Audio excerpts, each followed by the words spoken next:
नमस्कार दोस्तों, कैसे हैं आप लोग। आइए जानते हैं आज फिर एक नई कहानी के बारे में। आज हम आपको बताएंगे टोयोसा शर्मा और उसके पति सामायत के बारे में। चलते हैं आज नई कहानी के बारे में विस्तृत रूप से। नोएडा की टोयोसा शर्मा जो पेशे से एक्ट्रेस थी, वहीं उसका पति सामायत जो क्रिमिनल वकील था। टोयोसा कई मूवियों में कार्य कर चुकी थी और कॉरपोरेट में भी अपना कार्य कर रही थी, पर धीरे धीरे उसको समाज के ताने, रिश्तेदारों की समझ और परिवार वाले टोकते थे कि शादी कब करोगी। वह हमेशा ही कहती थी कि शादी जल्द करेंगे। शादी की उम्र होती जा रही थी, जिसके कारण टोयोसा ने एक डेटिंग ऐप पर अपनी प्रोफाइल बनाई। प्रोफाइल बनाने के बाद उसके प्रोफाइल पर सामर्थ नाम की लड़की की रिक्वेस्ट आती है और वह एक्सेप्ट करती है और दोनों की चैटिंग पर बात होती है। चैटिंग पर बात होने के बाद धीरे धीरे दोनों की कॉल पर बात होने लगी और बात होने के बाद दोनों की बात शादी में तब्दील हो गई।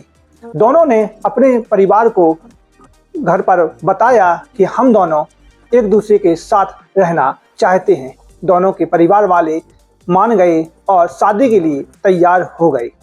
दिसंबर 2025 में दोनों की धूमधाम से शादी की गई। धूमधाम से शादी करने के बाद उसके पिता ने टोयोसा को सारा दहेज दिया ताकि हमारी बेटी को किसी भी प्रकार की परेशानी ना हो। टोयोसा और सामायत दोनों खुश थे और अपनी शादी एंजॉय कर रहे थे।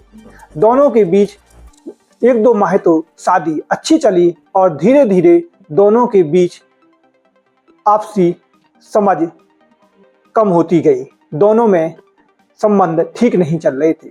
उसका पति टोयोसा पर शक करने लगा। उसको शक होने लगा कि टोयोसा का संबंध कहीं और चलता है या फिर ड्रग करती है।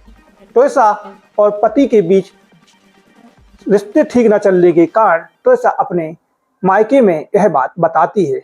मायके वालों को हमेशा बताने के साथ साथ मायके वाले यही समझाते थे कि सब ठीक हो जाएगा।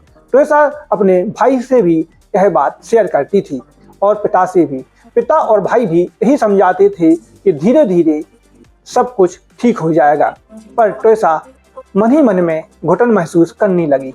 धीरे धीरे 11 मई 2025 आती है और वह अपनी फ्रेंड को मैसेज करती है और कहती है कि मैं तो शादी में फंस गई, तू मत फंस जाना और शादी जल्दबाजी में मत करना, सोच समझ कर करना। टोयोसा की फ्रेंड और कुछ पूछना चाहती थी, इसके पहले ही टोयोसा चैटिंग से गायब हो जाती है। टोयोसा की फ्रेंड को शक हुआ कि कुछ तो बात है कि टोयोसा ने ऐसा क्या बोला, क्यों बोला, पर टोयोसा इसके मैसेज का कोई रिप्लाई नहीं कर रही थी। रिप्लाई न करने के कारण टोयोसा के पति का आना था। पति आ गया था, इसलिए टोयोसा अपनी फ्रेंड से बात नहीं कर रही थी। अगली सुबह 12 मई होती है, पूरा दिन गुजरता है और रात में करीब 10:15 बजे अपनी माँ को कॉल करती है और अपनी माँ से कहती है कि मैं तो फंस गई, और अपनी माँ को बहुत कुछ बताना चाह रही थी कि इतने में ही उसका पति आ जाता है और वह कॉल रख देती है। माँ भी घबरा जाती है कि ऐसा क्या होगा, पर थोड़ी ही देर में टोयोसा फांसी लगा लेती है। फांसी लगाने के बाद उसकी सास जो पूर्व जज थी, वह मायके में कॉल करती है और कहती है कि टोयोसा की तबीयत खराब हो गई है। जैसे ही मायके वालों को पता चलता है, वह नोएडा से फौरन भोपाल की ओर रवाना होते हैं और हॉस्पिटल में पहुंच जाते हैं। हॉस्पिटल पहुंचने के बाद उन लोगों को पता चलता है कि टोयोसा की मौत हो चुकी है। पोस्टमार्टम रिपोर्ट आती है और उसमें चोट के निशान आते हैं, पर नॉर्मल पोस्टमार्टम रिपोर्ट आने के बाद मायके वालों को शक होता है कि इसकी हत्या की गई है, पर पुलिस वाले रिपोर्ट लिखने के लिए तैयार नहीं थे। इसका कारण यह है कि क्योंकि टोयोसा की सास पूर्व जज थी और पति क्रिमिनल वकील, जिनका दबदबा भोपाल में था, और पुलिस पर जाने के बाद भी उसकी रिपोर्ट नहीं लिखी जा रही थी। मायके वाले दर दर भटक रहे थे, कोई सुनने वाला नहीं था और परेशानी से जूझ रहे थे। मायके वाले चिल्ला रहे थे कि मेरी बेटी की हत्या की गई, मेरी बेटी की हत्या की गई, पर किसी ने भी एक ना सुनी। उनके पास कोई उपचार नहीं था। उन्होंने सीधे मुख्यमंत्री के आवास पर धरना दिया और धरना दिया। जैसे जैसे यह बात पूरे भोपाल से पूरे देश में फैल गई एक्स पर, और यह खबर फैलने के बाद मुख्यमंत्री को जानकारी मिलती है कि यह खबर पूरे देश में फैल गई है। मुख्यमंत्री अपने ओएसडी से कहता है कि इन लोगों को अंदर बुलाया जाए। उन लोगों को अंदर बुलाने के बाद मायके पक्ष से पूछा गया कि आपको क्या परेशानी है।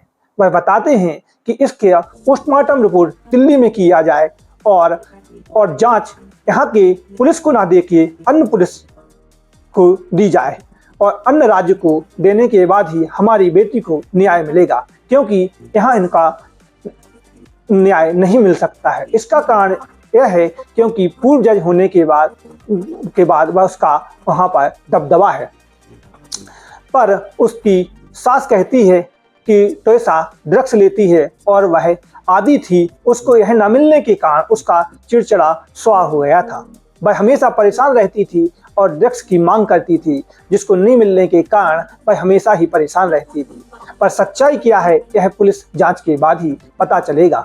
अब यह मामला पुलिस के हाथ में है कि क्या सही है क्या गलत। दूध का दूध पानी का पानी तभी होगा जब पुलिस की रिपोर्ट आएगी। यदि आप लोगों को हमारे द्वारा बताई गई वीडियो अच्छी लगी हो तो लाइक, कमेंट, सब्सक्राइब जरूर कीजिए। बहुत बहुत धन्यवाद।